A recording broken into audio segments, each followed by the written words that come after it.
My boyfriend keeps laughing with my female coworker and teaching her his language. She still thinks she's learning how to flirt. Trish started working at my waitressing job 5 months ago, and from the moment she saw my boyfriend Kaido, she set her eyes on him like he was the last infinity stone. He was half Japanese like me, meaning we related on a deep level, and for some reason Trish hated this the most. The first time she saw us having lunch, she made herself comfortable in my seat next to his when I got up to use the bathroom. She pressed her hips against his and flashed a flirty smile before saying, "Konnichiwa." When he awkwardly said it back, she grabbed a pair of chopsticks and started eating noodles unsuccessfully, complaining about whitewashed girls, appropriating his beautiful culture, very obviously referring to me. When I came back from the bathroom, she told me to grab a chair, telling me I was welcome to join in on their conversation. It definitely struck a nerve, but I was so secure in Kaido and I's relationship I didn't even mind. Until Trish started trying to implode us. She'd corner him when I wasn't looking and tell him innuendo-style phrases in Japanese that she got off Google Translate. Whenever we were talking, she'd always squeeze past us, very slowly, sometimes making sure to rub her behind against Kaido, and other times facing him directly and giving him the F me eyes. The thing that really made me mad was when she asked Kaido to come teach her Japanese at her house after work. I was going to confront her there and then, but we were in the middle of a very busy service, and I told myself I'd do it right after. Big mistake. You see, at some point during service, these important Japanese businessmen came in for food. They were at my section, but Trish practically shoved me aside to serve them. "Please speak Japanese. I understand everything," she told them. They looked pleasantly surprised and started rattling off their order with specific modifications and allergies. Trish just kept saying, hi, while scribbling nonsense. 45 minutes later, it was chaos. One guy got served the wrong starter. Another received 2 sushi orders instead of his chicken chow mein. And the third guy actually started having an allergic reaction to shellfish, which he asked to exclude. That's when Trish did it. While Kaido ran to get the EpiPen, she pointed at me and told her cousin, who was the manager, that I changed the order to sabotage her. And without verifying anything, her cousin wrote me up on the spot in front of everyone. "One more incident and you're terminated." I went home crushed and just cried to Kaido. I was wondering if just quitting was my best option, until Kaido suggested something. If she wants me to teach her Japanese, let's do exactly that. Over the next few weeks, we set our plan into place. At the restaurant, Kaido and I feigned relationship problems, and of course, Trish jumped at the opportunity to comfort him. She started sitting next to him again, placing his hand on her shoulder, getting dangerously close. And then Kaido went for it. He offered to teach her Japanese. Not at her house, just here in the restaurant. But she jumped at it like SpongeBob hearing the Goofy Goober song. Before I knew it, they were in the back together, laughing at each other and grinning ear to ear. Kaido was teaching her phrases, and she was listening to him with puppy eyes and repeating everything in the most seductive anime e-girl voice she could put on. Me and Kaido would exchange quick glances trying not to laugh because these phrases were just ridiculous.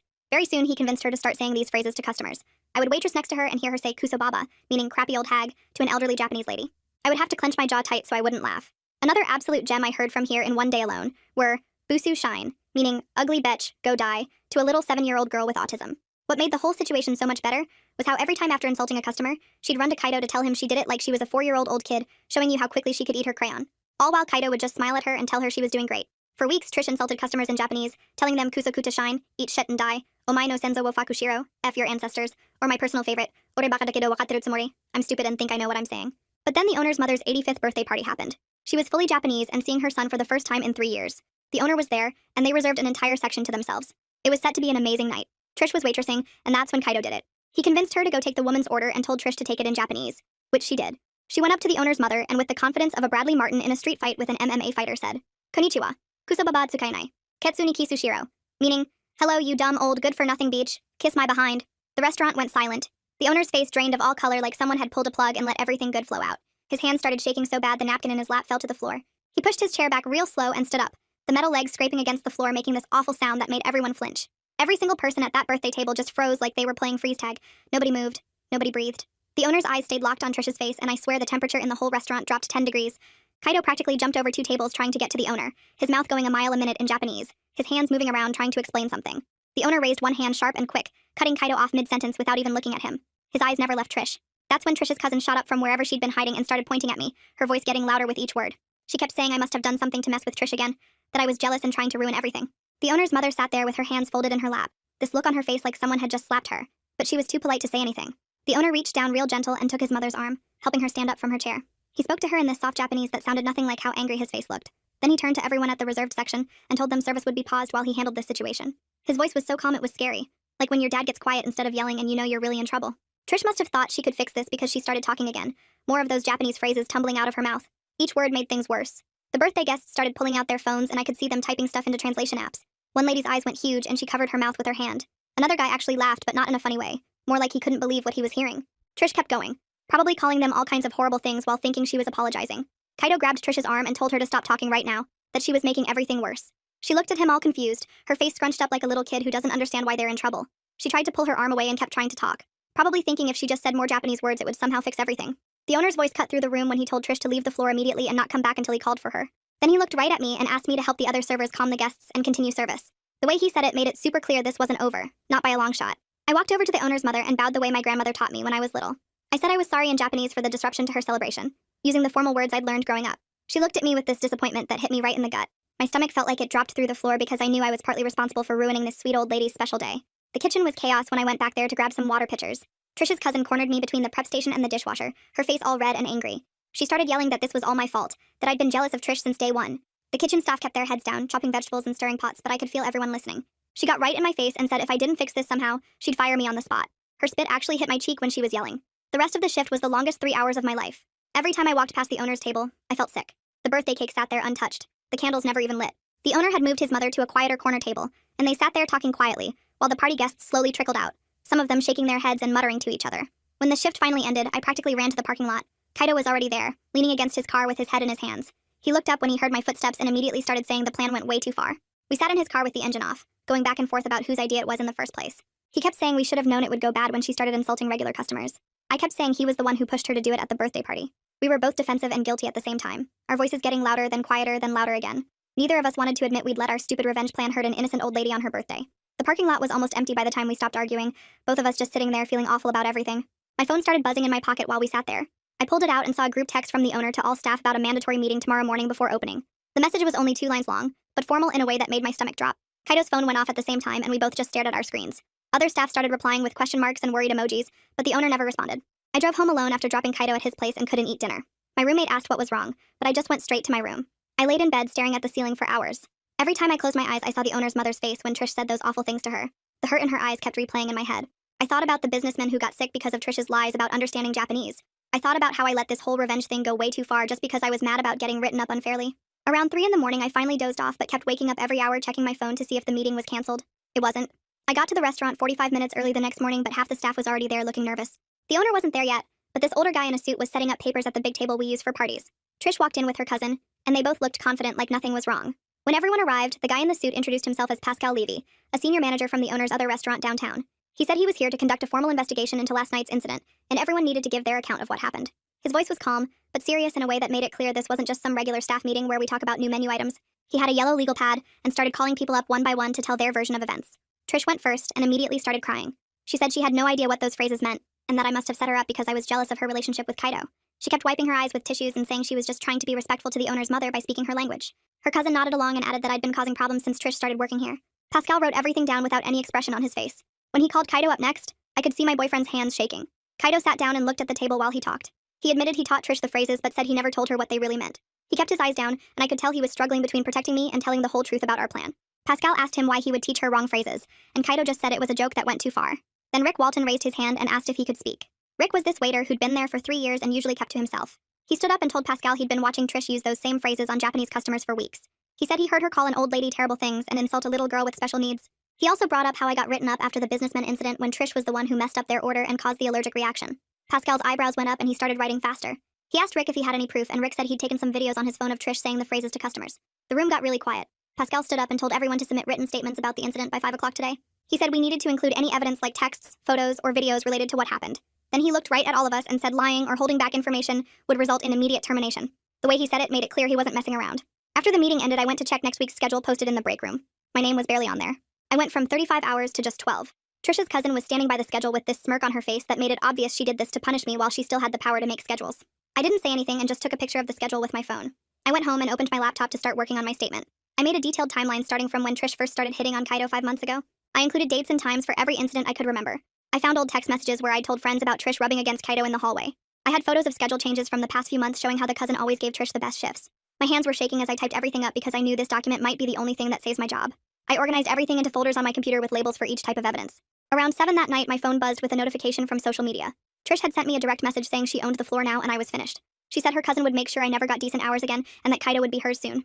She ended it with 3 laughing emojis. I immediately took a screenshot and added it to my evidence folder. Then I blocked her on everything. 2 days later, Pascal called me while I was getting ready for my shift and asked if I could come in early to discuss the complaints he'd received. The owner had gotten 6 separate emails from birthday party guests with exact translations of what Trish said, plus formal complaints about the whole mess. Pascal's voice sounded worried as he read me parts of the emails and asked me to confirm if this matched what I'd been reporting about Trish's behavior over the past weeks. I told him yes, and that there were probably more incidents nobody had reported yet. When I got to work that afternoon, Trish's cousin was waiting for me in the back hallway near the lockers. She grabbed my arm hard enough to leave marks and pushed me against the wall, telling me I better drop this whole thing right now or she'd make sure I never worked in another restaurant in this city. My phone was already recording in my pocket because I'd started doing that whenever I came to work after getting Trish's message. The cousin kept going, saying she knew people at every restaurant within 20 miles, and one phone call from her would end my career. She said her family had connections I couldn't even imagine, and that I was just some nobody who didn't matter. My heart was pounding so hard I thought she might hear it, but I kept the phone recording as she made threat after threat about what would happen if I didn't tell Pascal I was lying about everything. After she finally let go and stormed off, I checked my phone to make sure it caught everything, and it did. All 8 minutes of her threatening me. Rick found me in the break room later looking pretty shaken up and asked if I was okay. When I told him about the cousin's threats, he pulled out his phone and showed me something that made my stomach drop. It was a photo from 2 weeks ago during a shift when I'd been off sick, and there was Trish pressed up against Kaido by the walk-in cooler with her hands on his chest and her face inches from his. The timestamp showed 9:47 p.m., which would have been right before closing when barely anyone was around. Rick said he took it because he thought I should know what was happening when I wasn't there, and now he realized Trish had been way more aggressive than anyone knew. I stared at that photo feeling sick because even though I trusted Kaido, seeing her all over him like that when I wasn't around made me realize how hard she'd been pushing to break us up. That night after work, Kaido came over and I showed him the photo without saying anything at first. He immediately started explaining that Trish had cornered him that night, and he'd been trying to get away from her when Rick took the picture. I told him I wasn't mad about the photo, but I was mad that he never told me how bad it was getting when I wasn't there. We ended up having our first real fight in 2 years of dating, with me angry that he'd let things get so far without setting harder boundaries and him frustrated that I was blaming him for Trish's behavior when he'd been trying to handle it without making drama. We went back and forth for an hour, both exhausted from all this drama at work, until we finally agreed to stop all the schemes and just let Pascal's investigation play out without any more games. The next morning I called Conrad Whitaker, an employment lawyer my friend from college had recommended when I told her what was happening. Conrad listened to my whole story from the beginning, taking notes and asking questions about dates and witnesses. When I finished, he explained that while I had some protection against retaliation under employment law, my participation in the revenge plan made things complicated. He said teaching someone wrong phrases on purpose could be seen as creating a hostile work environment, even if Trish had harassed me first. Conrad told me to stick to just facts in any statements, avoid getting into online arguments about it, provide all evidence Pascal requested, and prepare myself for mixed outcomes. He warned that even if Trish faced consequences for harassment, I might face some too for the revenge plan, which wasn't what I wanted to hear but sounded realistic given everything that happened. He said the recording of the cousin threatening me was good evidence of retaliation though, and I should definitely submit that to Pascal. 2 days later, Pascal called Kaido in for a private interview about his role in teaching Trish the phrases. Kaido texted me right after saying he'd tried to minimize my involvement, but had to admit we were dating since Pascal already knew anyway from other staff. He said Pascal asked really specific questions about who came up with the plan and whether management knew what was happening. That same afternoon, the owner sent out a group email requesting any messages between staff members about the birthday incident be submitted for review. I sat at my kitchen table for an hour going back and forth about whether to submit Trish's bragging message where she said she owned the floor and I was finished. Part of me worried it would make me look petty, or like I was trying too hard to get her in trouble, but Conrad had said to provide everything requested. I finally decided to include it along with context about her pursuing Kaido for months and the cousin's threats, knowing it might make me look bad but wanting everything on record. Late that night, I put together my email to Pascal with everything attached, including the direct messages from Trish, photos of all the schedule changes over the past months showing how the cousin always gave Trish better shifts, my detailed timeline of events, and a formal request to remove the write-up from the businessman incident from my file. My finger hovered over the send button for 5 minutes before I finally clicked it, then immediately felt sick wondering what would happen when Pascal saw everything. Meanwhile, Pascal had been doing his own digging into the restaurant's systems and discovered something huge when he reviewed the point-of-sale records. The cousin had been going in and reassigning sections in the computer to move Trish's mistakes to other servers' records, including mine. The technical evidence showed a clear pattern going back 3 months of the cousin covering up Trish's errors by making them look like other people's mistakes, which explained why my sales numbers looked worse than they should have, and why I'd gotten blamed for orders I never took. The next morning, Pascal called me into his office where a middle-aged Japanese woman was already sitting with her teenage daughter. She explained how 3 weeks ago Trish had served them and called her mother Kusobaba, while smiling sweetly. Her daughter had studied Japanese in college and immediately knew what it meant, but her mom thought maybe she misheard. Now after hearing about the birthday incident, they realized Trish had been doing this on purpose the whole time. Pascal took notes while the woman showed him photos from that day where Trish was clearly visible serving their table. I sat there feeling my stomach twist because this was proof Trish had been insulting customers for weeks and we let it happen. Pascal thanked them for coming forward and asked if they'd be willing to provide a written statement, which they agreed to immediately. After they left, my phone buzzed with a group text from the cousin that made my blood run cold. She wrote that anyone cooperating with the investigation would find their hours cut to nothing, and should remember who controlled the schedule around here. Rick forwarded it to me within seconds, asking if I'd gotten the same threat. I immediately screenshotted everything and sent it to Pascal's email with the subject line, "Evidence of intimidation," before the cousin could delete the message. Pascal read it right there in front of me and his jaw tightened as he picked up his phone to call the owner. That night, Kaido came over and we sat at my kitchen table staring at a blank document on his laptop. We both knew we had to come clean about teaching Trish those phrases on purpose, or the truth would come out anyway, and make everything worse. My hands shook as I typed out how the harassment started, the false accusation about the businessmen, and how we planned the whole revenge scheme. Kaido added his parts about deliberately teaching her insults while pretending they were polite phrases. We printed 2 copies and signed them both, knowing this confession might cost us our jobs, but lying would be even worse. 3 days later, Pascal scheduled another all-staff meeting in the main dining room before opening. Kaido and I sat together holding our statements while Trish glared at us from across the room, and the cousin stood near the door with her arms crossed. Pascal asked us to read our statements first, and my voice cracked as I admitted everything we'd done.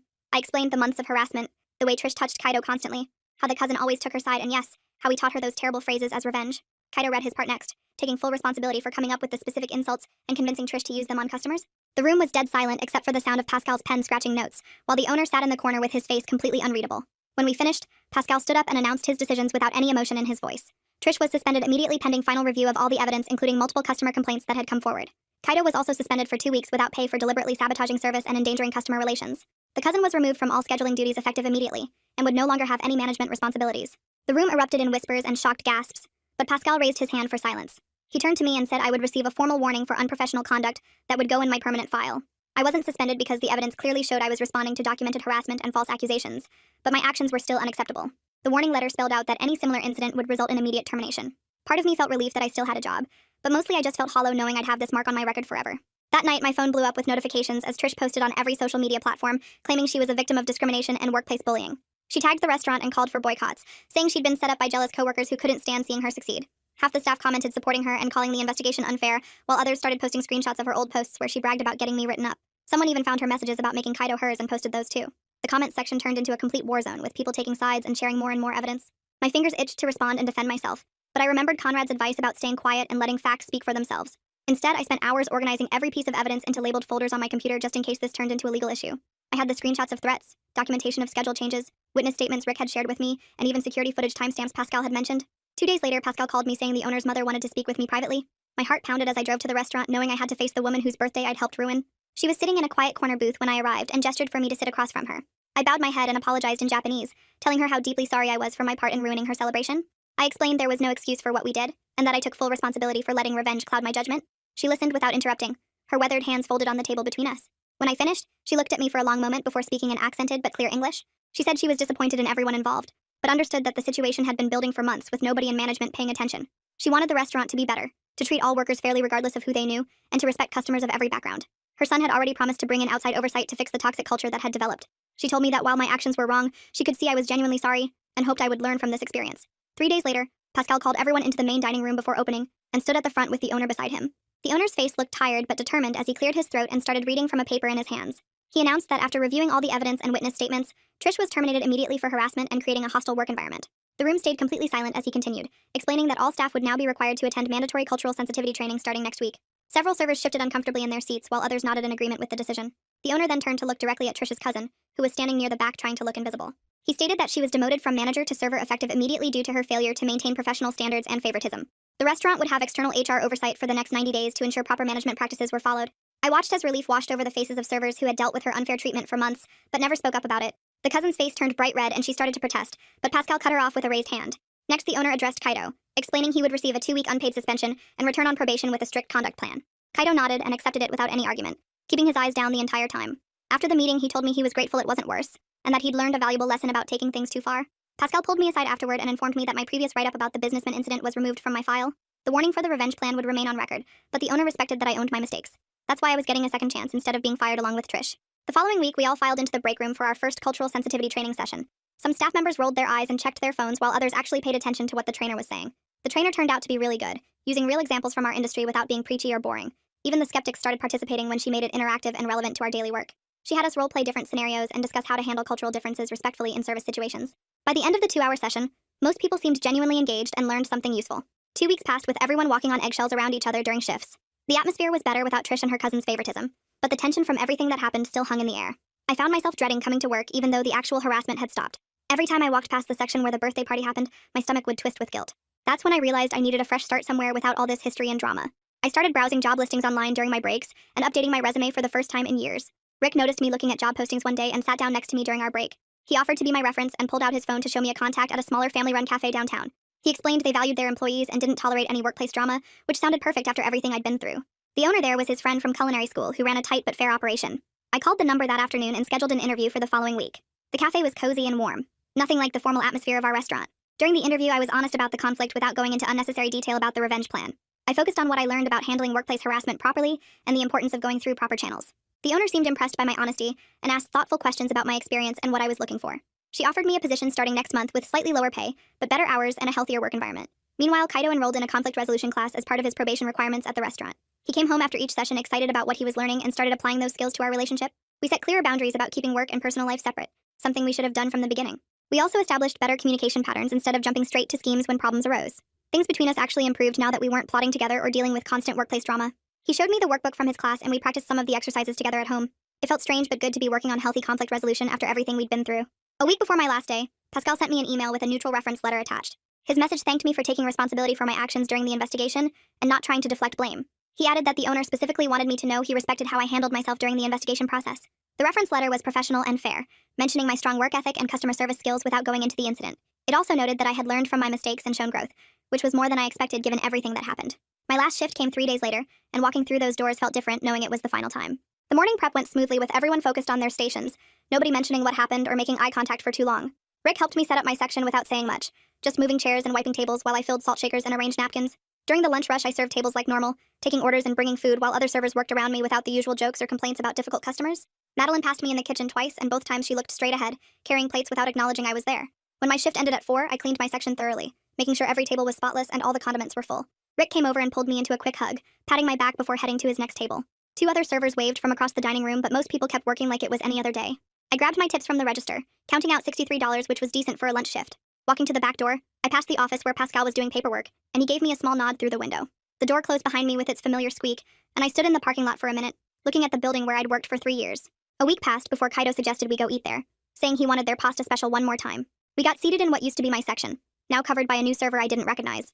The owner walked by our table carrying menus to another group and paused for just a second, giving us a brief nod before continuing to the back. The whole place felt different. Servers moving efficiently without the usual chatter.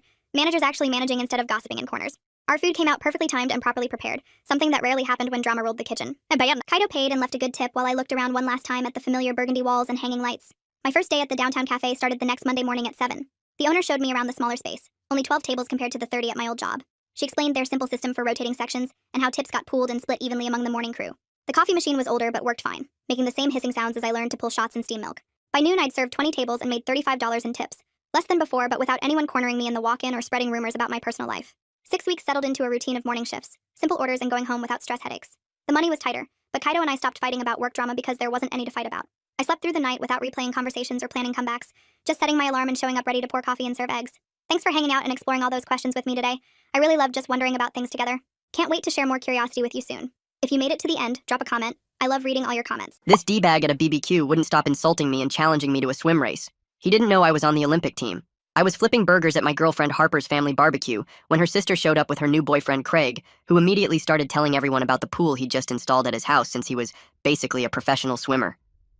Harper squeezed my hand and whispered, "Wow, so impressive." She knew about my 4 years on the Olympic swim team, but I'd never mentioned it to her family since I didn't want to be that guy who peaked in college. Craig cornered me at the grill, beer in hand, and started going on about his swimming prowess. "I actually had to get kicked out of the club pool last month," he said loudly enough for everyone to hear. "The other swimmers complained to management that I was making them uncomfortable because I was so much faster. I mean, when you're lapping everyone twice, it gets embarrassing for them, you know?" He looked at me expectantly like I should be impressed. I nodded politely and kept flipping burgers while Harper rolled her eyes beside me. Craig looked me up and down, taking in my dad bod that had replaced my swimmer's build after 5 years of retirement. "You ever swim, Dylan? No offense, but you don't really have the body for it. I mean, look at these shoulders," he said, rotating his arms to show off. "Swimming is all about the wingspan and the core. You've got more of a softball build." He laughed at his own joke while I just smiled and shrugged. Harper's sister tried to change the subject, but Craig was just getting started. "It's not your fault, man. Black guys just aren't built for swimming. It's a scientific fact, something about bone density or muscle fibers. That's why you never see them in the Olympics." Harper's jaw dropped and she started to say something, but I touched her arm gently and whispered, "Let him talk. This is actually hilarious." Craig must have taken my silence as agreement because he kept going.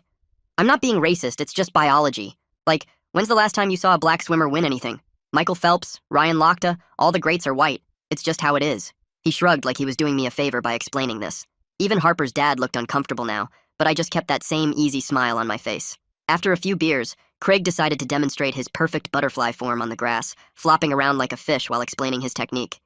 "See, Dylan? It's all about the dolphin kick. I bet you don't even know what that is. My coach said I had natural talent you can't teach. Some people got it, some don't." He stood up, grass stains on his polo, completely serious about his performance. When Harper mentioned I used to swim in college, Craig laughed so hard he nearly choked on his beer. "Community college had a swim team? That's cute. Let me guess, you did the doggy paddle relay?" He turned to his girlfriend and said, "No wonder Harper's dating him. She always liked charity cases. Remember that guy with the limp?" Harper's face went red and she snapped, "Dylan went to Stanford, you ass." But I just smiled and said, "Harper, relax." Craig pulled out his phone to show everyone videos of him swimming, narrating each one. "This is me destroying everyone at my gym. See that guy I just lapped? He said he swam Division 3. Pathetic." Then he turned to me and said, "Dylan probably thinks the shallow end is an accomplishment. Different leagues, bro. I'm talking about real swimming, not whatever you did at the YMCA. The videos were clearly sped up, but I didn't bother pointing it out. The afternoon got worse when Craig started lying about his times, claiming he could swim a 50-meter freestyle in under 20 seconds, which would be a world record. I never went pro because I make too much money in sales. Why make pennies swimming when I can afford my own pool? Dylan, what do you do again? Harper mentioned something about coaching kids. What do you coach them in, burger flipping? He gestured at the grill and laughed. That's sweet, though, giving back to the community since you never made it yourself. I actually laughed at that one because the irony was too perfect. Finally, Craig had drunk enough to issue his challenge. He stood up, swaying slightly, and announced to everyone, "You know what? Let's settle this right now. Dylan, get in my pool and race me, right now. Unless you're scared to lose in front of your girl." He pulled off his shirt dramatically. "Come on, man. 1 lap. Unless you admit you can't swim and I'm superior in every way. What's it gonna be? You gonna hide behind Harper, or are you gonna be a man?" Harper looked at me with an expression that said she was completely done with this guy. "Oh my God, just do it already," she said, knowing exactly what was about to happen. Craig stood there smirking, thinking he was about to humiliate me in front of everyone, having no idea he'd just challenged someone with 4 NCAA titles and an Olympic trials record that still hadn't been broken. So I said, "Sure, man. 1 lap." Craig grabbed his keys off the table and started walking toward his car, while everyone else looked at each other trying to figure out the logistics. Harper's dad stepped in and took the keys from Craig's hand, saying nobody was riding with someone who'd been drinking that much. Craig protested, but his girlfriend grabbed his arm and steered him toward her car, while Harper and I headed to mine with her parents following in theirs. The whole convoy of cars pulled out of the driveway with Craig hanging out the passenger window of his girlfriend's car, yelling about how I was about to learn what real swimming looked like. Harper squeezed my hand tight as we drove and whispered she couldn't wait to see his face when he realized what he'd gotten himself into. I kept my eyes on the road and focused on staying calm, because even though it had been 5 years since I'd competed seriously, my body still remembered what it felt like to destroy someone in the water. Craig's house was only 10 minutes away, and when we pulled up, I had to admit his pool setup was actually pretty nice. The pool stretched 25 yards with proper lane lines and everything, though I could tell from the way the lane ropes sat loose that he probably never bothered setting them up right. Craig immediately started his tour explaining how he'd personally designed every aspect for optimal training conditions and maximum speed development. He pointed at the shallow end, saying that's where beginners usually stayed, and then gestured at the deep end where real swimmers trained. Everyone just wanted to see the race happen, but Craig kept going on about the filtration system and the special tiles he'd chosen, and how the depth was perfect for generating the right kind of waves. I walked over to check the water while he talked, and suggested we should probably set some ground rules for safety, since he'd been drinking pretty heavily all afternoon. Craig waved his hand, dismissing my concern, and said real swimmers didn't need rules because the water was their natural element. Harper's dad spoke up firmly, saying we absolutely needed to be smart about this, and nobody was getting in that pool without some basic safety measures in place. Craig rolled his eyes, but his girlfriend agreed with Harper's dad, so he had to go along with it. That's when Craig started pulling off his clothes right there on the pool deck, and I realized he was stripping down to his underwear since he didn't have swim trunks at his own house. Everyone got real uncomfortable real fast, and Harper's sister finally convinced him to at least keep his shorts on, even though he complained they would create drag and slow him down. I mentioned we should probably have someone neutral time this to make sure it was fair for both of us, and Craig immediately scoffed, saying I was already making excuses before we even got started. Several people agreed it made sense to have an official timekeeper, though, and Harper's mom volunteered to use her phone's stopwatch since she didn't care who won. Craig started his warm-up routine, which consisted of aggressive arm swings that looked more like he was trying to fight invisible bees than prepare for swimming. He grunted loudly with each swing and kept checking to make sure everyone was watching his technique. Meanwhile, I quietly stretched my shoulders the way I'd done thousands of times before and dipped my hand in the water to check the temperature. Harper had her phone out filming everything and said loud enough for everyone to hear that she wanted to remember this moment forever. Craig heard that and flexed for the camera, saying she could use the video to show people what peak performance looked like. Harper's sister pulled me aside while Craig was distracted and apologized for his behavior, especially all the racist stuff he'd said earlier. Her face looked miserable, and I could tell she was realizing her boyfriend was about to embarrass himself in front of her whole family. I told her it wasn't her fault and that Craig seemed to have some issues he needed to work through, but she still looked like she wanted to disappear. Craig called me back over and started explaining the rules to me like I was a 5-year-old who'd never been in a pool before. He used his hands to show me that 1 lap meant down to the other end and back, and that we'd be doing freestyle, which meant any stroke I wanted as long as I didn't touch the bottom or the lane lines. I nodded along patiently, while Harper stood behind him, barely containing her laughter at how ridiculous this whole thing was. Craig kept going, explaining that we'd start in the water since he didn't have starting blocks, and that meant pushing off the wall when someone said go. More people from the BBQ started showing up to watch, and Craig immediately played to the crowd, saying he'd try not to lap me, but sometimes his competitive nature just took over. Someone mentioned they should probably have towels ready for afterward, and I appreciated that at least a few people were being practical about this whole situation. Craig kept posing and flexing for the growing audience, while I just stood there waiting for him to finish his show. Finally, we both got in the water at opposite ends of the pool to get ready for push starts, and the water was actually colder than I expected, which made my muscles tense up for a second. Craig immediately started complaining that the cold water was throwing off his rhythm and his muscles weren't responding right, and maybe we should wait for it to warm up. Harper's dad said we were doing this now, or not at all, so Craig stopped complaining and got into position against the wall. I pushed off the wall in a slow practice start to show Craig what we were doing, my body remembering the motion even after 5 years away from competition. Craig watched me glide halfway across the pool before he tried his own practice start, which was basically him shoving off the wall with his feet while his arms flailed around randomly. He came up sputtering after 3 strokes and said he was just warming up and the real one would be different. Harper's dad stepped forward and offered to do the countdown for us since we needed someone neutral to call the start. Craig immediately demanded that we go on go instead of 3, because that's how real races work according to him. I nodded and agreed to whatever made him comfortable since it wouldn't change the outcome anyway. Harper grabbed my arm and pulled me to the side of the pool for a second, while Craig was adjusting his shorts. She asked if I was really okay doing this since Craig had been drinking and might try something stupid in the water. I told her I'd dealt with way worse at actual competitions, and one drunk guy wasn't going to be a problem. She squeezed my hand and went back to stand with her family, while Craig started doing more of his weird arm circles.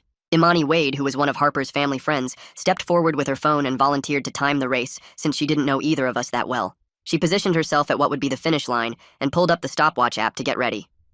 Craig started arguing that we should do 50 yards, which meant down and back, but he nearly tripped just walking along the pool edge. Harper's dad and a few others immediately said 25 yards one way was enough given Craig's condition and the fact that his pool didn't have proper walls for turns. Craig grumbled about it giving me an advantage, but eventually agreed when his girlfriend told him to stop being difficult. That's when we heard someone calling from the fence, and this older guy named Ed Gilmore, who lived next door, came over asking what all the noise was about. When someone explained we were having a swimming race, Ed disappeared for a minute, then came back with an actual stopwatch from his garage. He said he used to time his grandson's swim meets and offered to help time as a completely neutral party since he didn't know either of us. Now we had 2 timekeepers, which made this whole thing feel more official than it needed to be. A couple of the teenagers started pulling pool toys and floating beer cans out of the lanes, while Craig and I took a few easy strokes to warm up. My warm-up was just smooth freestyle to get a feel for the water temperature and distance, while Craig's looked like he was trying to beat the water into submission. Every stroke sent huge splashes everywhere, and his legs kicked so wide that he almost hit the lane line with every movement. Harper's dad gathered everyone together and said he wanted this to stay respectful with no trash talk during the actual race. Harper's sister looked grateful that her dad was trying to keep things civil, even though Craig muttered something about not needing anyone to protect him. Then Craig started up again with his racist garbage saying black people can't swim because of science and offering to give me a 5-second head start. Before I could respond, Imani shut him down hard with actual facts about Cullen Jones winning Olympic gold and Simone Manuel breaking records that stood for years. She told Craig his science was just ignorance, and maybe he should learn some actual history before opening his mouth. Craig's face got red, and he mumbled something about exceptions to the rule, but everyone was clearly done listening to him. I caught Harper's eye across the pool, and she gave me a small nod that said she understood this was about more than just winning a race now. The crowd had grown to about 15 people, all standing around the pool edge, waiting to see what would happen next. Someone had even brought out more towels and set them on the chairs, which I thought was pretty practical considering how this was likely to end. Craig kept stretching and posing like he was at the Olympics himself, while I just stood quietly in the water getting my breathing ready. The water felt good against my skin, and my muscles were starting to remember what they used to do every single day for years. Ed and Imani compared their timing devices to make sure they were synced up and ready to go. Harper's dad asked us both one more time if we were ready to do this safely and responsibly. Craig rolled his eyes and said he was born ready, while I just nodded and got into position at the wall. My hands gripped the pool edge the same way they had hundreds of times before in actual competitions that mattered. Craig tried to copy my position, but his form was all wrong with his butt too high and his head looking straight ahead instead of down. The whole crowd went quiet as Harper's dad raised his hand to start the countdown, and I felt that familiar calm wash over me that always came right before a race. Craig suddenly stood up and started pounding his chest with both fists like some kind of gorilla while making these loud whooping noises that echoed across the pool area. Everyone just stared at him as he kept beating his chest harder and harder, his face turning red from the effort and the alcohol. Harper's mom covered her mouth with her hand, and I heard one of the cousins whisper something about calling an Uber for him later. Craig finished his display by throwing his arms up and letting out this primal scream that made the neighbor's dog start barking from 2 houses over. He stumbled slightly as he got back into position at the pool edge, still breathing heavy from his performance. Harper's dad cleared his throat and raised his hand again to start the countdown, speaking clearly and slowly so there would be no confusion. "On your marks," he said, and we both gripped the pool edge with our fingers curled under the lip. "Get set," he continued, and I coiled my muscles like a spring while Craig just kind of crouched awkwardly. Harper's dad took a breath and started to say go, but Craig launched himself into the water before the word even left his mouth. Water exploded everywhere as Craig thrashed into the pool, while Ed immediately called out, "False start!" and waved his arms to stop everything. Craig came up sputtering and immediately started arguing that he definitely heard the word go, even though literally everyone else was shaking their heads. The pressure got to me, Craig complained as he swam back to the wall, water streaming down his face. We reset our positions and Harper's dad made sure to speak even louder and clearer this time around. Craig kept fidgeting and adjusting his shorts while I just stayed perfectly still, waiting for the real start. "On your marks, get set, go!" Harper's dad called out, and this time we both pushed off clean and legal. My body remembered exactly what to do as I drove off the wall with my legs and stretched into my first stroke. The water felt perfect against my skin as I pulled through with my right arm, then my left, finding that rhythm I'd practiced thousands of times. Craig was already creating massive splashes next to me, his arms windmilling through the water like he was trying to fight off a swarm of bees. By my fifth stroke, my muscle memory had completely taken over, and I was gliding through the water like the past 5 years had never happened. I could hear the muffled cheers from above the water as I smoothly rotated my body with each stroke, my kick steady and controlled. Craig's splashing got louder and more desperate as I pulled ahead, his breathing getting ragged and gasping with every stroke attempt. I touched the wall with a smooth reach and stood up calmly while Craig was still struggling through the last 5 yards. He finally slapped the wall with both hands, gasping and wheezing like he'd just run a marathon instead of swimming 25 yards. Ed called out the times clearly for everyone to hear. Mine was actually pretty decent considering I hadn't trained in years, while Craig's was about what you'd expect from someone who could barely swim. Craig immediately grabbed the pool edge and started making excuses between gasps for air. "The beer threw off my balance," he wheezed, then added something about his stomach being too full from the burgers. He clutched his side dramatically and claimed he'd gotten a sudden cramp halfway through, which explained everything apparently. Before anyone could respond, Craig pushed off the wall and declared that freestyle wasn't his best stroke anyway. "Butterfly," he announced, still breathing heavy. "That's my signature stroke. Let's go again with butterfly." Harper's sister tried to grab his arm and tell him to stop, but he was already insisting that butterfly was where his true talent showed. Several people pointed out that butterfly while drunk could actually be dangerous, but Craig waved them off with water flying from his hands. Harper's dad suggested we should only go the width of the pool for safety if we were really doing butterfly. Craig complained that the shorter distance gave me an advantage somehow, but finally agreed when everyone insisted on safety first. We moved to the side of the pool where it was only about 15 feet across instead of the full 25-yard length. Craig kept trying to demonstrate his butterfly technique while standing in the water, his arms swinging wildly and hitting the water with loud slaps. I just waited quietly at the wall, knowing exactly how this was about to go down. Ed and Imani repositioned themselves at the opposite side with their timing devices, ready for the widthwise sprint. Harper's dad gave us another countdown, and we pushed off for the butterfly demonstration. I kept my form tight and controlled, my arms sweeping forward together while my legs did the dolphin kick I'd perfected years ago. Craig managed maybe 2 actual butterfly strokes before his coordination completely fell apart, and he started doing something that looked like a mix between doggy paddle and actually drowning. Water went everywhere as he thrashed and gasped, his arms moving at different times and his legs kicking randomly. I touched the far wall without even needing to take a breath while Craig was still flailing in the middle of the pool. He finally made it to the wall and clung to it with both hands, coughing and spitting out water. Craig's face was bright red as he started yelling that Ed must have messed up the timing somehow.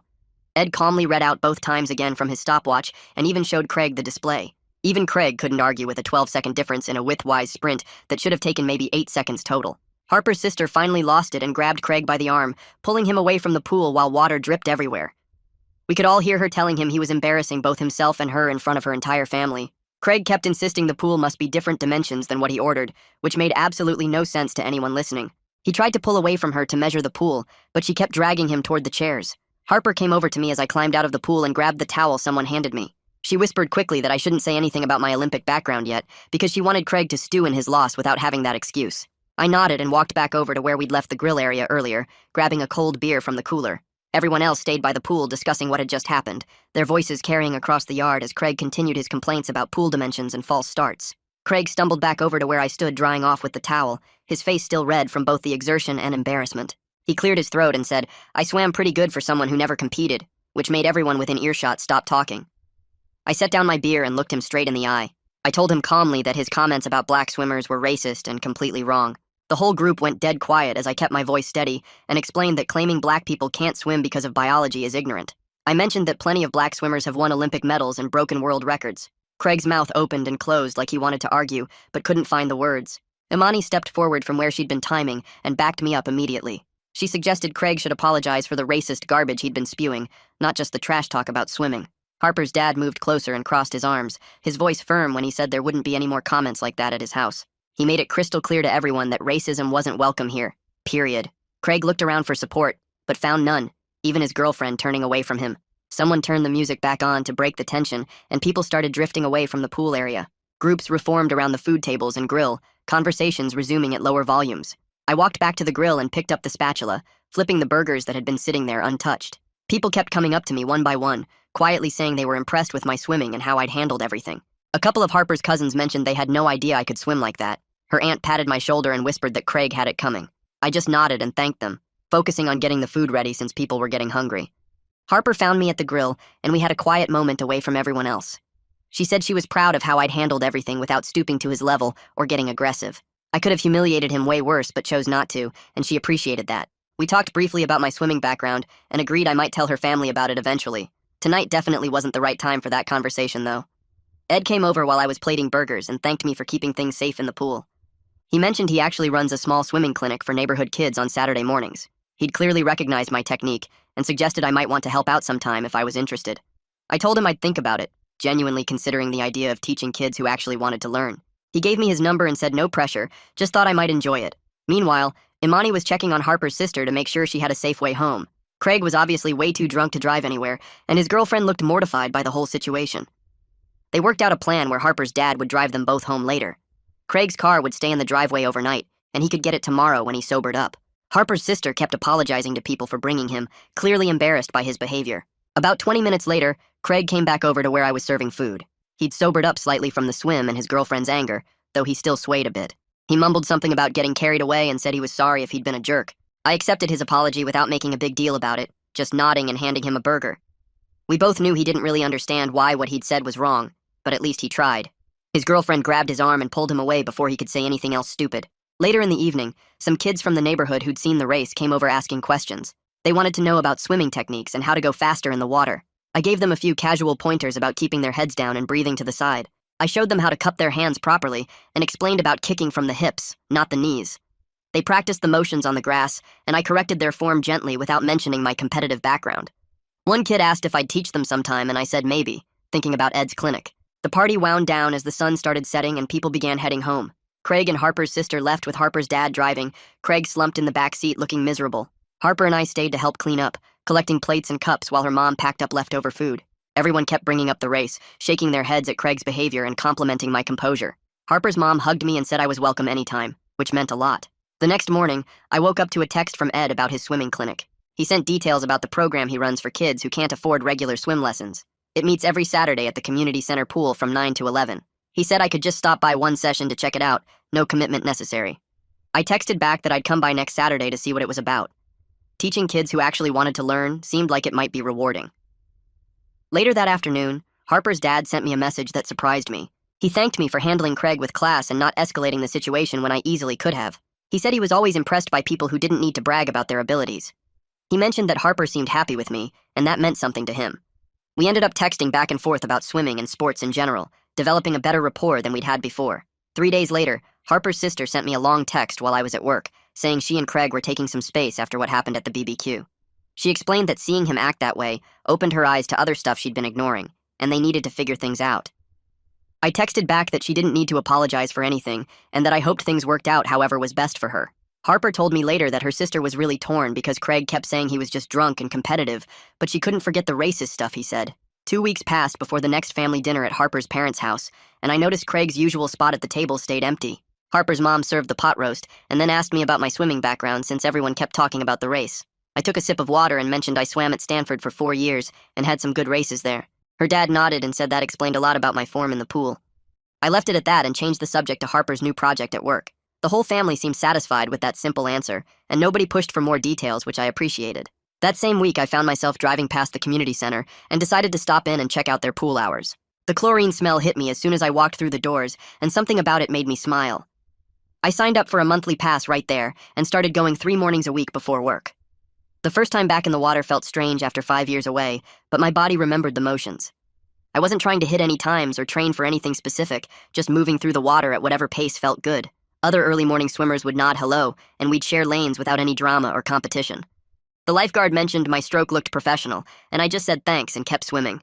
Those morning swims became my favorite part of the day, where I could just exist in the water without any pressure. A month later, Harper's family had another barbecue, and someone had printed out pool rules and taped them to the fence as a joke. The list included stuff like no racing under the influence and no biology lessons required, and everyone got a good laugh out of it. Harper's dad started calling me Coach when I walked in, and pretty soon everyone picked it up as a friendly nickname. I manned the grill again and noticed Harper's sister showed up alone looking more relaxed than she had in months. She came over to thank me for being cool about everything and mentioned she and Craig had officially broken up the week before. The afternoon went smooth with kids splashing in the pool and adults sitting around talking about normal stuff. Nobody brought up swimming or racing, and I was perfectly happy keeping my Olympic background to myself for now. Well, folks, that's all from me today. Thanks for letting me toss in my clever little observations along the way. Until we meet again, stay sharp. If you made it to the end, drop a comment. I love reading all your comments. My boyfriend looked at me with a disgusted expression and said, "I need someone successful like me." What he didn't know was I'd been secretly editing his reports and presentations for 2 years, helping him become successful. That promotion to senior director he just got? I spent 3 weeks building that presentation deck from scratch. I did the market analysis, created the financial projections, even coached him on how to answer the tough questions the night before. I'd been putting my own career on hold because I thought we were building our future together, promising that once he got this promotion and raise, he'd finally pop the ring. Instead, he shattered my heart into pieces. The day after he got the promotion, my boyfriend Jeremy took me to this expensive seafood restaurant downtown. I genuinely thought that this was it. He was going to propose. I made sure to get my hair, nails, and makeup done early that morning. But instead of proposing, he looked at me across the table with an amused expression and said, "Baby, can I be honest? All the other execs are dating rich and powerful women. I need the same thing. I hope you understand," he said, lacking all the gentleness I used to love. "You know, you're a great person, but I'm moving in different circles now. I hope you understand." I sat there stunned, trying to process what he was saying, but it didn't make sense. I juggled 2 jobs to keep us afloat and came home editing every single one of his work because he couldn't write a coherent business plan to save his life. Then he added the finishing blow. "You're more like an assistant than a girlfriend." Jeremy smiled and quickly paid for the pity dinner and left me there feeling devastated. I blocked his number and cried all night. And when I had more energy, I finally did something I should have done years ago. I updated my resume with all the strategic work I'd actually been doing and started applying to real jobs. Within 2 weeks, I had 3 interviews and 2 job offers waiting in my inbox. I got hired as a strategic operations manager at one of his company's biggest competitors. My new boss took one look at my work samples and said, "This is exactly what we needed." No, even more than that. "This is incredible. Good job." I blushed. For the first time in years, I was doing work that got credited to me. Meanwhile, Jeremy's first solo presentation without me ended in disaster. People were asking where his usual level of insight went. He started working overtime trying to keep up, but each report kept getting sent back for revisions. Then I got it. The lead to a major operational efficiency project. I built the entire strategy myself, and everyone was surprised. The CEO even personally congratulated me. And 2 months after I got promoted to senior manager, just 1 position below Jeremy's. Around that same time, I met Kian, director of the finance department. We got paired for a small project. He was completely different from Jeremy. He applauded my ideas and praised me during meetings. So when he asked me to date him, I didn't even hesitate to say yes. And things went steady. Until Jeremy found my LinkedIn and started spamming my inbox with messages. "Hey, I know things ended badly, but I made a huge mistake. Can we talk?" he asked. I ignored it. Then he sent another. "I'm working on a major strategy proposal and I really need your insight on something. Just as a friend?" But when I still refused to respond, he sent a long paragraph about how I was being petty and vindictive. "You're really going to let me fail after everything we built together?" I showed Kian the messages over dinner and watched him burst into laughter. "Built together? He means the things you built for him?" I sent back one single message. "You told me I was just an assistant who didn't match your success. Go ask one of those executive women for help." "You're being very unprofessional," he texted back. That's when I knew that nothing I'd say would ever get to him. Then it happened. The big promotion to director. The same level Jeremy was at when he dumped me, except I actually earned it. Kian proposed that weekend at my celebration dinner with the ring I had always wanted. It was supposed to be the happiest moment of my life, but it was far from it. Because right as Kian got down on one knee, for the entire restaurant to see, hundreds of pairs of eyes all locked onto us, it happened. Jeremy stood up from the back and started walking in our direction. I didn't even notice him. All I saw were those magic, "Will you marry me?" words being interrupted by Jeremy shoving Kian off balance, then staring at me with these bloodthirsty wild eyes. Turns out without me, his recent project had underperformed so bad, he got demoted below management level. And now he was out for revenge. The restaurant erupted into total chaos. Jeremy stood over Kian with his fists still clenched while Kian tried to push himself up from the floor. My brain froze for maybe 2 seconds before my work training kicked in, and I grabbed my phone. I started recording everything while my hands shook. The restaurant manager came running from the back with 2 servers right behind him. Other people at nearby tables were staring at us, and I could see at least 3 other phones pointed in our direction. The manager got between Jeremy and our table while one server helped Kian stand up. Jeremy was breathing hard and his face was red and sweaty. The other server stood next to me and asked if I was okay. I nodded but kept my phone recording because I needed proof of what happened. The manager was talking to Jeremy in a low voice and trying to move him toward the exit. Jeremy kept looking past him at me with this crazy expression I'd never seen before. Kian finally got to his feet and I could see his knee was scraped and bleeding through his torn pants. His nice white shirt had a rip at the shoulder from where he hit the floor. The manager told Jeremy he needed to leave right now or they would call the police. Jeremy started to say something, but the two servers moved closer to him, and he finally turned and walked toward the door. Before he left, he turned back and yelled something about how I ruined his life. His voice was so loud that everyone in the whole restaurant heard it. I felt my face get hot with embarrassment, but I kept recording until he was completely out the door. The manager came over and apologized about 100 times. He asked if we needed medical help or if we wanted to call the police. I told him we just wanted to leave. He said he understood, and that the meal was completely free, and he was so sorry this happened. I thanked him and asked for his name, and he said it was Robert Delgado. I made a mental note to remember that. Kian put his arm around me, and we walked toward the exit. I could feel every single person in that restaurant watching us. My legs felt shaky and weird, but I kept my head up. We made it to the parking lot, and I finally stopped recording. Kian was limping a little, and his knee was still bleeding. In the car, I immediately switched my phone to camera mode and started taking pictures. I took 3 photos of Kian's scraped knee from different angles with the timestamp visible. Then I photographed his torn shirt and made sure the damage was clear. Kian watched me work without saying anything at first. I opened my notes app and typed in Robert Delgado as the manager's name. Then I tried to remember the couple who was sitting at the table right next to us. The woman had short blonde hair and the man wore glasses. I wrote down every detail I could remember about them because they saw everything. I also wrote down the exact time when Jeremy showed up and when he shoved Kian. My hands were still shaking, but typing helped me feel more in control. Kian finally spoke up and asked if I was already building a case. His voice sounded tired. I told him I learned the hard way to document everything when dealing with Jeremy. He nodded and said that made sense. I added notes about which servers helped and exactly what Jeremy yelled before he left. The more I wrote down, the calmer I felt. Facts and evidence were things I could control when everything else felt crazy. I saved everything to my cloud storage right away just in case something happened to my phone. Kian started the car but didn't drive yet. He asked me what I wanted to do next. I said I just wanted to go home. Back at my apartment, Kian immediately said we should drive to the police station and file assault charges. He was pacing around my living room and his voice was getting louder. I sat down on the couch because I felt completely exhausted. I wasn't sure I wanted to turn this into a whole legal battle. Kian stopped pacing and stared at me. He said Jeremy couldn't just get away with what he did. I told him I knew that, but every time we escalated things, it put my professional reputation at risk. People at work would hear about it and some of them might think I was dramatic or unstable. Kian said that wasn't fair and I agreed, but said life wasn't fair. We argued back and forth for almost 20 minutes. It was the first real fight we'd ever had. He kept saying we had to do something and I kept saying I needed time to think. His face was red and frustrated. My voice got sharper than I meant it to. Finally, I said we should just sleep on it and decide in the morning when we weren't so emotional. Kian didn't like that answer, but he agreed. He asked if he should stay over and I said yes because I didn't want to be alone. We ordered food, but neither of us ate much. The engagement ring sat on my coffee table where I'd put it after we got home. Neither of us mentioned it. I couldn't sleep at all that night. At 2 in the morning, I gave up and got out of bed without waking Kian. I went to my laptop and blocked Jeremy on every single platform I could think of. LinkedIn, Facebook, Instagram, even old accounts I barely used anymore. Then I logged into my email and started saving backup copies of all his previous messages. I created a new folder in my secure cloud storage and organized everything by date. There were so many messages from the past few months. The pattern was so clear when I looked at them all together. First, he tried to be nice and apologize. Then he asked for help with work stuff. Then he got mean and called me petty. Every message showed him getting more desperate and angry. I copied his text messages too and made sure the timestamps were all visible. The whole process took almost an hour, but when I was done, I had a complete record of his harassment. It all started right after I refused to help him with his work presentation. Looking at the evidence made me feel slightly better. I had proof that this wasn't random and that he'd been building up to something like tonight. I backed everything up to 2 different cloud services just to be safe.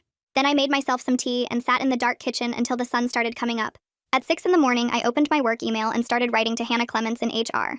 I kept the tone really professional and factual. I explained that I needed to disclose an incident that happened at a restaurant the night before. I wrote that it involved Jeremy, who works for a competitor company, and that the incident was public with multiple witnesses. I attached the photos of Kian's injuries and the torn clothing. I included the name of the restaurant manager and described the couple at the next table. I wrote down exactly what Jeremy yelled and exactly what he did. My hands were shaking. So bad I had to retype some sentences 3 times. I read the whole email twice to make sure it sounded calm and professional. I didn't want to sound hysterical or emotional. Just the facts about what happened and why I was reporting it. I added that I was disclosing this because Jeremy works for a competitor, and I wanted HR to be aware in case it affected my work or safety. I took a deep breath and hit send before I could change my mind. Seeing the email disappear into my sent folder made everything feel suddenly real and official. There was no taking it back now. I closed my laptop and went to check on Kian. Kian was awake and making coffee when I came into the kitchen. We sat down at my small breakfast table and had a serious talk. I told him we needed to agree not to post anything about the engagement on social media for now. We also shouldn't tell anyone outside our immediate families until this situation calmed down. Kian looked really disappointed. He said it felt wrong that Jeremy got to ruin this moment for us. I agreed completely but said keeping it private would protect us from more drama. The last thing we needed was Jeremy seeing engagement posts and getting even more crazy. Kian understood, but I could tell he hated it. I took the ring from where I'd left it on the coffee table and slipped it onto my finger. It felt heavy and strange. I took it off again and put it back on. I was trying to reclaim some of the happiness I should have felt last night. Kian reached across the table and squeezed my hand. He said we'd get through this together. I nodded and tried to smile, but my face felt tired. After breakfast, I noticed that Kian's knee looked more swollen than it did last night. The scrape had scabbed over, but the whole area around it was puffy and dark purple. I insisted we go to urgent care to get it checked out. Kian said it was probably fine, but I told him we needed documentation for our records. He gave me this look that was half amused and half concerned. We drove to the urgent care clinic near my apartment and waited for almost an hour. The doctor who saw us was a middle-aged woman who didn't ask many questions. She examined Kian's knee and said it was just badly bruised, but nothing was broken or torn. She cleaned the scrape and put a proper bandage on it. Then she gave us an incident report form and a treatment summary for our records. Kian joked that I was very thorough about everything. I could see he was starting to understand why documentation mattered so much in situations like this. We left with official medical paperwork that proved his injury and what caused it. I added it to my growing folder of evidence. Hannah called me at exactly 9 in the morning. Her voice was calm and professional. She said she'd received my email and wanted to hear the full story directly from me. I walked her through everything that happened at the restaurant. I told her about the manager and the servers and the other diners who saw it all. I explained about the photos and the timestamps and the medical documentation we got that morning. Hannah listened carefully without interrupting. Then she started asking detailed questions about my prior interactions with Jeremy. She wanted to know if he'd ever contacted me at work or tried to come to our building. She asked if I felt safe coming into the office. I told her honestly that I did feel safe at work, but I was worried about running into him at industry events. Hannah said she understood and that she took this very seriously. She wasn't being dramatic or treating me like I was fragile. She was just professional and thorough. I appreciated that more than I could say. She told me she'd need to brief some other people and would get back to me soon. I thanked her and hung up. An hour later, Hannah sent me an email. She wrote that she'd briefed CEO Roderick Green about the incident. My stomach dropped when I read that.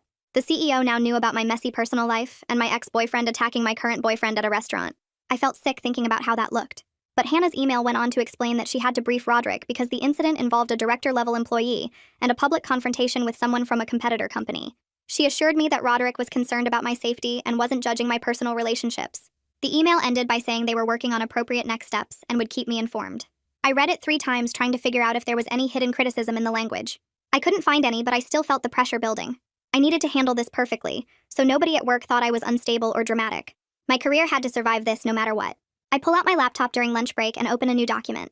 My fingers move fast across the keyboard as I type out everything that happened at the restaurant. I start with the date and exact time Kian proposed. Then I add the moment Jeremy stood up from his table and walked toward us. I describe how he shoved Kian and the sound Kian made when he stumbled. I include the restaurant name and address. I list the manager's name from his business card, and the couple at the next table who gave me their contact information. I attach the photos I took of Kian's scraped knee and torn shirt with the timestamps visible. Then I scroll through my phone and screenshot all of Jeremy's previous messages, the ones where he asked for help with his presentation and called me petty. I organize them by date to show the pattern of harassment. Writing it all down in clear order makes me feel like I have some control back. I'm not just reacting anymore. I'm building a case. I attach everything to an email and type a short note to Hannah saying I'm available for follow-up questions. My hand hovers over the send button for just a second before I click it. There. It's official now. Kian comes home that evening with takeout and keeps saying he's sorry. He apologizes for not seeing Jeremy in the restaurant before it happened. He apologizes for getting shoved and making a scene. He even apologizes for the ring almost falling when he stumbled. I have to stop him and make him look at me. I tell him Jeremy ruined the proposal, not him. We sit on the couch with our food getting cold, and I explain that we're going to get through this together. But I need him to let me set the pace on how we respond. I need to be the one making decisions about what happens next. He nods and agrees, but I can see the frustration in his eyes. He wants to fix this for me. He wants to march over to Jeremy's company and make him pay. But that's not how this works. I squeeze his hand and remind him that staying calm and professional is how I protect my career. He squeezes back and says he understands. The next morning on the train to work, I stare out the window and try to prepare myself. The restaurant was busy. People saw what happened. Some of them probably work in our industry. By now, the story is spreading. I can picture people in conference rooms whispering about the director who got proposed to and then attacked by her ex. I decide right there that my strategy is complete silence. No posts on social media, no comments to anyone outside my company, no dramatic statements. I'll be transparent with my own HR department through proper channels, but that's it. External silence, internal honesty. I repeat it to myself like a plan I need to memorize. Hannah emails me that afternoon. The subject line says legal consultation and my stomach drops before I even open it. But the email is actually good news. She's setting up a call with Mandy Perkins from corporate counsel to discuss my legal options and how the company can support me. I feel this wave of relief wash over me. I'm not figuring this out alone anymore. I have professionals helping me. I reply right away and schedule the call for tomorrow morning. Then I sit back in my chair and take the first deep breath I've managed in 2 days. By Friday afternoon, Hannah sends me another email about new security measures. HR has flagged Jeremy's name in our visitor system. If he tries to enter our building, security will notify me immediately. They've also informed the front desk staff to call security if anyone matching his description appears. Reading through the protocols makes me feel safer, but it also makes me feel self-conscious. I'm the employee who needs special accommodations now. I'm the one causing extra work for security. I have to remind myself that I didn't ask for this. I'm the victim here. Jeremy created this situation when he decided to attack my boyfriend in public. I'm not the troublemaker. I'm the person protecting herself. The call with Mandy happens first thing Monday morning. She has a calm voice that makes me feel like she's handled situations like this before. She walks me through 3 main options. First, I could file a police report for assault. She explains that would create an official record but might escalate things. Second, we could send a formal cease and desist letter through attorneys. That would warn Jeremy to stay away without involving police. Third, we could try mediation to establish clear boundaries. She goes through the pros and cons of each approach without pushing me toward any choice. I tell her I need a few days to think about what feels right. She says that's completely reasonable and to call her when I'm ready to decide. By the end of my first week back at work, I'm starting to feel normal again. Then a colleague stops by my desk. She asks if I've heard the rumor going around. My blood pressure spikes before she even finishes. She says someone at Jeremy's company is telling people I stole strategy documents and intellectual property when I left my previous job. I feel my face get hot. I never worked at Jeremy's company. I helped him with his work while we were dating. That's completely different.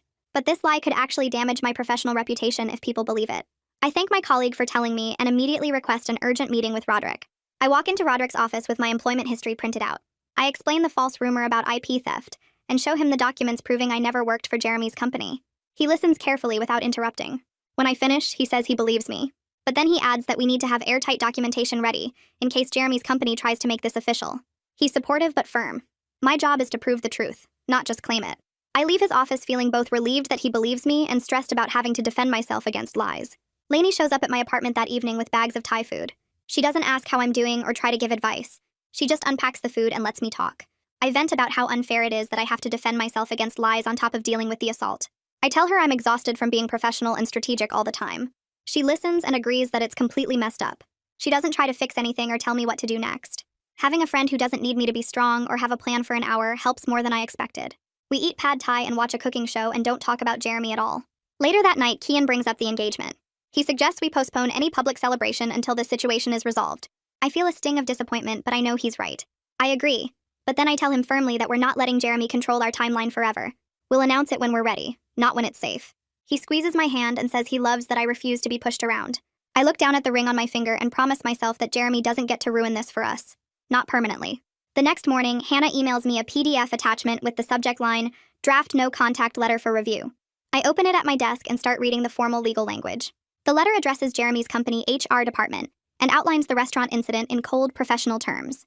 It describes how he physically confronted me and Kian during a private dinner, how he made contact despite prior blocking on all platforms, and how his behavior constitutes harassment under company policy. Reading it laid out like this, with legal citations and official letterhead, makes the whole thing feel more real and serious than when I was just living through it. The letter demands that Jeremy cease all contact with me, refrain from approaching me at industry events, and directs all future communication through attorneys if absolutely necessary. I read it 3 times, making sure every detail is accurate. Then I hit reply and type a simple message approving the letter. Hannah responds within minutes saying she'll have it sent out today through our legal team. I feel a small sense of power coming back, knowing that there will be actual consequences for what he did. 3 days later, I get an email from our finance audit team. They flagged some minor issues in a report I worked on last month. My stomach drops when I see the subject line. The discrepancies are tiny, just some formatting inconsistencies in how I labeled certain budget projections. It has nothing to do with Jeremy or anything personal, but the timing makes me paranoid.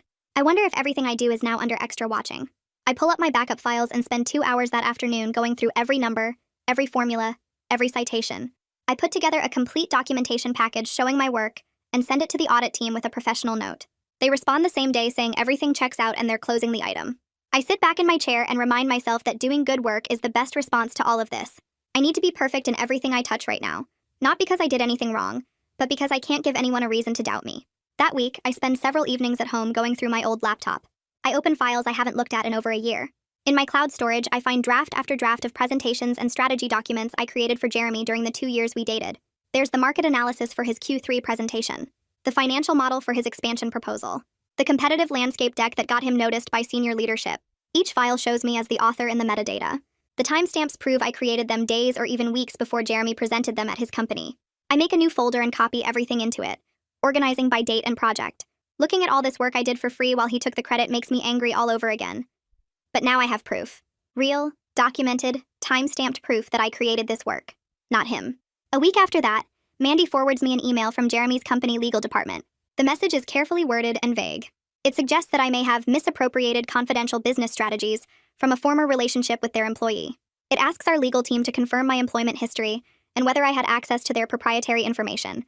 I can practically hear the eye roll in Mandy's forwarding note where she says this is clearly a fishing trip with no real specifics. They're trying to see if they can find something to use against me. I immediately send Mandy my folder of proof, the one with all the original files showing I was the author. She replies within an hour saying this actually helps my position a lot. The metadata shows I created the work before Jeremy ever presented it, which means if anyone misappropriated anything, it was him using my work, not the other way around. The next day, I get a call from Roderick's office. HR needs to implement some temporary measures while the intellectual property question gets investigated. They're limiting my access to certain files that involve competitive information about Jeremy's company. I understand why they have to do it. The company needs to protect itself and show they're taking the inquiry seriously. But it's still frustrating to be restricted when I haven't done anything wrong. I tell Roderick's assistant that I'll cooperate fully with whatever protocols they need. I focus on my other projects, the ones that have nothing to do with Jeremy or his company. I'm determined not to give anyone a reason to doubt my work or my character. During team meetings that week, I make a point of delegating tasks clearly and keeping everyone focused on current projects. I don't mention the personal situation at all. I just keep things moving forward like normal. One of my colleagues stops by my desk on Thursday and comments that I seem really calm and in control given everything that's happening. Another team member mentions that they appreciate how I'm not letting drama affect the work.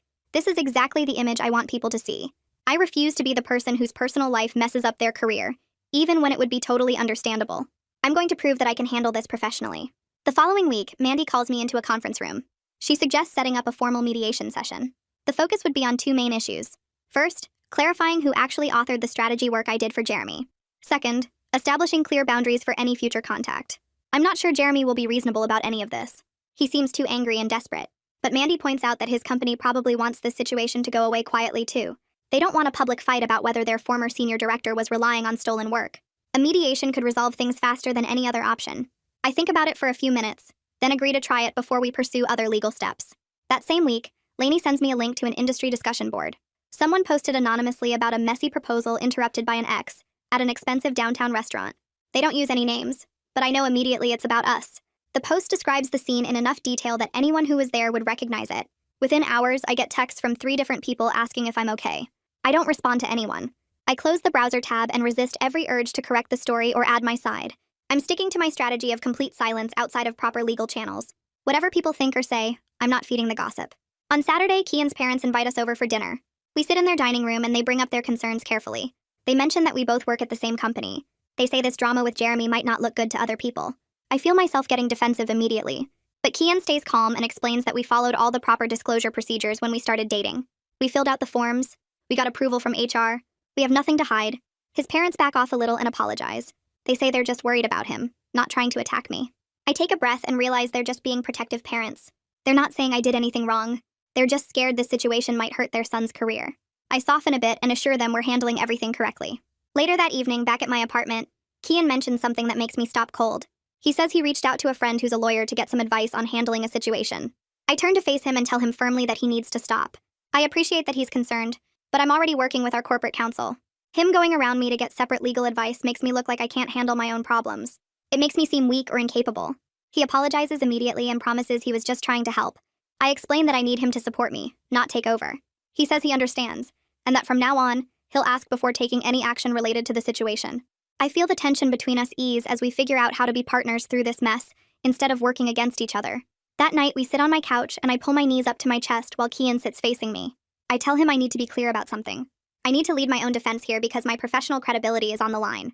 If he keeps jumping in to fix things or calling lawyers behind my back, it makes me look like I can't handle my own problems. He nods slowly and says he gets it now. He was trying to protect me, but he sees how that actually hurts my position. From now on, he'll ask before taking any action related to Jeremy or the situation. I reach over and squeeze his hand. I tell him I know his heart was in the right place. We're figuring this out together, and that's what matters. He squeezes back and says he's learning how to be a better partner through all this mess. I feel something shift between us. We're getting stronger even though the circumstances are terrible. The next morning, I wake up early and make coffee, then open my laptop at the kitchen table. I've been collecting evidence for weeks, and now it's time to organize everything into one complete timeline. I start with the oldest emails, the ones from 2 years ago where Jeremy first asked me to look over a report. I save each one to a new folder with timestamps clearly visible in the file names. Then I move to the draft documents. Every presentation I built for him, every strategy paper I wrote. The metadata shows I created these files on my personal laptop, not his work computer. I screenshot the properties panel for each document showing my name as author and the creation dates. Next, I pull up my calendar from the past 2 years. I'd mark down the nights I stayed up late working on his projects. Dinner with Jeremy prep session, help with question 3 analysis, fix board presentation. The entries are all there in my own handwriting from my paper planner, which I photograph page by page. Finally, I go through my text messages. I'd saved everything even after we broke up. Some instinct telling me I might need proof someday. There are dozens of messages where he thanked me. You saved my presentation. I couldn't have done this without you. You're a lifesaver with this report. I organize everything into one master document with sections for emails, drafts, calendar entries, and messages. Each piece of evidence gets a timestamp and a brief note about what it proves. Looking at this complete timeline spread across my screen, I feel my whole mindset shift. I'm not defending myself anymore. I'm presenting the truth with documentation that nobody can argue against. This is powerful. I have proof. 3 days later, I'm checking my work email during lunch when a message pops up from an address I don't recognize. The subject line says Industry Conference Panel Invitation. I open it and skim through the formal language. They're inviting me to speak on a panel next month about strategic operations and efficiency improvements. It's one of the bigger industry conferences, the kind where everyone who's anyone shows up. My first reaction is excitement. This is exactly the kind of visibility that advances careers. Then my stomach tightens because I realize Jeremy will probably be there. It's an industry event, and even though he's been demoted, his company usually sends people to these conferences. For about 30 seconds, I consider declining. I could make up an excuse about scheduling conflicts, but then I stop myself. I refuse to let fear of running into Jeremy make me turn down professional opportunities. I've worked too hard to let him control my career decisions. I hit reply and type out my acceptance. The following week, I schedule a meeting with Hannah to talk about conference security. I bring a printed photo of Jeremy and slide it across her desk. I explain that I've been invited to speak at this conference and there's a chance Jeremy might attend. Given what happened at the restaurant, I want to make sure there's a plan in case he tries to approach me. Hannah takes notes and says she'll coordinate with the conference organizers directly. She asks for the event details and promises to make sure security is aware of the situation. 2 days later, she emails me that it's all set up. The conference has professional security staff, and they'll be positioned near the registration area and panel rooms. They have Jeremy's photo and description. If he shows up and tries to approach me, they'll intervene immediately. I write back thanking her. I feel prepared instead of afraid, which is exactly the mindset I need going into this. The conference is on a Tuesday and Wednesday. I arrive early for registration on the first day, wearing my navy suit and carrying my leather portfolio. The hotel lobby is packed with people in business clothes, name tags hanging from lanyards around their necks. I'm scanning the crowd for the registration table when I spot him. Jeremy is standing near the coffee station about 50 feet away. My heart jumps hard in my chest, but I don't look away. Security is already positioned nearby, exactly where Hannah said they'd be. A woman in a dark suit with an earpiece is watching from next to a pillar. Jeremy and I make eye contact for maybe 2 seconds. His face goes tight and he looks away first, turning back toward the coffee station. I walk to registration, get my badge, and head toward the conference rooms. Nobody approaches me. Nobody causes a scene. I give my panel presentation at 11 that morning, and the room is about 2/3 full. I talk about documentation systems and attribution practices in strategy work, drawing on my own experience without naming names or getting personal. When I finish, several people come up to ask follow-up questions. One woman says she's implementing something similar at her company. A man in a gray suit hands me his card and says he'd love to continue the conversation. The feedback is genuinely positive, and I feel good about how I handled it. During the afternoon session, I'm sitting near the back of a large conference room listening to a presentation about market analysis. The speaker is mid-sentence when I hear a familiar voice behind me. I turn slightly and see Tristan Caldwell, who works at Jeremy's company, talking quietly to the person next to him. I recognize Tristan from industry events. He's saying something about Jeremy struggling since his promotion. Their management is concerned about his performance trajectory. The other person asks if there's a plan, and Tristan says they're working on it, but it's not looking good. I face forward again and process what I just heard. Part of me feels vindicated that other people are seeing his decline. It's not just me being petty or vengeful. His work genuinely isn't good enough without my help. But there's also this weird twist of something that might be pity. He's clearly drowning and people are noticing. Then I catch myself. I'm not responsible for his choices. He's the one who took credit for work he didn't do. He's the one who dumped me and then harassed me when I wouldn't keep helping him. Whatever consequences he's facing now are his own doing. After the conference ends, I drive home and check my personal email before bed. There's a message from an address I don't recognize with no subject line. I almost delete it as spam, but something makes me open it. The email has no text, just a PDF attachment labeled Jeremy Analysis Q2. I download it and open the file. It's a presentation with financial projections and market analysis. I skim through the slides and my stomach drops. Several of the projections look wrong. The numbers don't add up properly, and some of the market data seems inflated. This is from one of Jeremy's recent presentations to his management. My first instinct is to use this. I could forward it to people at his company. I could post about it anonymously on industry forums. This could destroy what's left of his credibility. But I stop myself. This is exactly the kind of thing that would make me look vindictive. I'd be stooping to his level, using anonymous tips to attack him. That's not who I want to be. I forward the email to Mandy instead with a brief note. I explain that I received this anonymously. I don't know who sent it, and I'm not going to engage with it or use it against Jeremy. I just want her to know it exists in case it becomes relevant later. I hit send and close my laptop. Mandy calls me the next morning and says she reviewed the anonymous tip. She confirms that while the information might be accurate, using it would look like retaliation. It could undermine my credibility and make it seem like I'm out to destroy Jeremy, rather than just protecting myself. She says my judgment to forward it to her instead of acting on it was exactly right. This is about defending myself, not attacking him. I thank her and feel good about the decision. I handled it the right way even when my impulses wanted revenge. That afternoon, Roderick emails asking if I can meet with him on Friday. When I walk into his office, he gestures to the chair across from his desk and gets straight to the point. He wants me to co-design new documentation standards for all strategy work across the company. The focus will be on attribution and authorship, making sure people get proper credit for their contributions. He says my situation highlighted a gap in company processes, and he wants my expertise to fix it. I accept immediately. This feels like real recognition. He's not pitying me or treating me like a victim. He's valuing my knowledge and asking me to lead an important initiative. I leave his office feeling appreciated for what I actually bring to the company, not defined by the drama with Jeremy. That evening, Kian comes over with takeout and we eat at my kitchen table. He sets down his fork and looks at me seriously. He apologizes again for trying to fix things earlier, for calling his lawyer friend without asking me first. He says he's been thinking about how to be better at supporting me without taking over. I suggest we try something new. Daily check-ins where we're both honest about how we're feeling and what we need from each other. Not big serious talks every time, just quick honest updates. He agrees immediately and says that sounds perfect. We finish dinner and move to the couch. He puts his arm around me and I lean against his shoulder. I tell him I'm glad he proposed even though the timing was terrible. Our relationship feels more solid now than it did before all this started. We're learning how to handle conflict and stress together instead of falling apart. He kisses the top of my head and says he wouldn't want to go through this with anyone else. We sit there quietly for a while, just being together, and I feel steady in a way I haven't in months. The next morning, I schedule a meeting with Hannah to formally disclose the engagement. Kian and I walk into her office together and she pulls out the relationship disclosure forms. I fill out my section listing my position as Director of Strategic Operations, and Kian fills out his section listing Director of Finance. Hannah reviews both forms and checks that we work in different departments with no direct reporting relationship. She files everything in both our personnel folders and gives us copies for our records. Hannah smiles and congratulates us, saying she appreciates us handling everything properly through official channels. I feel a sense of relief having it documented correctly. 2 days later, Mandy forwards me an email from an attorney representing Jeremy. The message proposes mediation to avoid mutual career damage from continued conflict. I read it 3 times and the phrasing bothers me because it makes it sound like I'm damaging his career instead of just defending myself. I call Mandy and she explains this is standard legal language, an opening move to start negotiations. She asks if I want to participate in mediation, and I think about it for a minute. Getting this resolved formally through a structured process feels better than the ongoing uncertainty. I agree to mediation, and Mandy starts coordinating with the other attorney. Within a week, the mediation session gets scheduled for 2 weeks out at a neutral location downtown. The scope will cover both the restaurant incident and the intellectual property questions about who actually created the strategy work.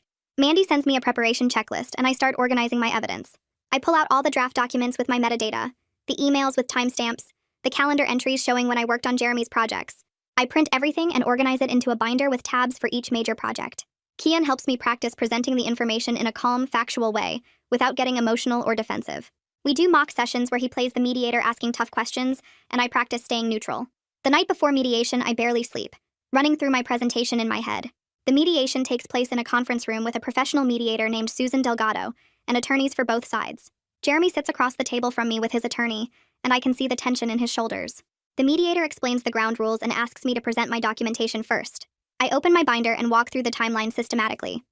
I show the first strategy document I created for Jeremy in March 2 years ago, pointing out the metadata showing I authored it on my personal laptop. I show the email where Jeremy thanked me for finishing his presentation the night before his big meeting. I walk through 6 major projects this way, showing clear evidence that I created the work while we were dating. I keep my voice steady and factual, avoiding any emotional language or accusations about him taking credit.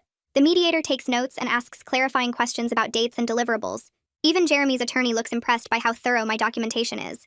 After my presentation, the mediator calls for a break and both attorneys step out to talk privately. When we reconvene, the focus shifts to negotiating terms of a joint statement. Jeremy's attorney proposes language saying we collaborated on strategy work during our relationship. Mandy immediately objects because that implies I worked for his company, which I never did. I speak up and say the statement needs to clearly establish that I was never employed by Jeremy's company, and that any work I did was personal assistance during our relationship, not corporate espionage. The mediator asks what specific language I need to see, and I say the statement must completely clear my name without making it look like I'm trying to humiliate Jeremy. Mandy whispers that my approach is smart because it makes me look reasonable instead of vindictive. We go back and forth on specific wording for over an hour. The mediation pauses while the attorneys work on drafting the exact language, and I have to leave for a board presentation at my company. I drive straight from mediation to the office and change into my presentation outfit in the bathroom. Walking into the boardroom, I'm very aware that several board members probably know about the situation with Jeremy. I set up my slides and deliver my operational efficiency proposal, walking through cost savings projections and implementation timelines. My voice stays steady and confident despite the stress of the morning. The board asks detailed questions and I answer each one with specific data points. At the end, they approve my project, and Roderick thanks me for the thorough analysis. Walking out of that boardroom, I feel like my work is speaking louder than any drama. 3 days later, Hannah calls me into her office with official news. The preliminary internal review has cleared me of any intellectual property misuse. She hands me a formal letter for my personnel file documenting the findings. My access restrictions get lifted immediately, and I can return to my full portfolio. I feel a physical weight lift knowing my company investigated and found nothing wrong with my conduct. That same week, I hear through a colleague in finance that Jeremy has been officially demoted from senior director to senior manager at his company. Apparently, his performance issues were serious enough that they offered him coaching and a development plan instead of termination. I don't spread the news or gloat about it to anyone. I just acknowledge privately that this is the natural consequence of his actual abilities without my help. The weekend after my clearance, I decide to file a police report about the restaurant incident. I drive to the station and explain to the officer what happened when Jeremy shoved Kian during our proposal. I show the photos of Kian's scraped knee and torn shirt. The officer takes my statement and explains that given the circumstances, I might be eligible for a restorative justice conference where Jeremy would have to face me and take accountability. I ask what that involves, and he describes a facilitated meeting with safety protocols. The idea appeals to me because it's about accountability rather than revenge. I tell the officer I want to explore that option. 2 weeks later, I get a call that the restorative justice conference has been approved with Juliet Pierce as the facilitator. She explains the strict safety protocols, including security presence and physical separation during the meeting. I schedule prep sessions with a counselor to work through what I want to say and what kind of accountability I'm looking for.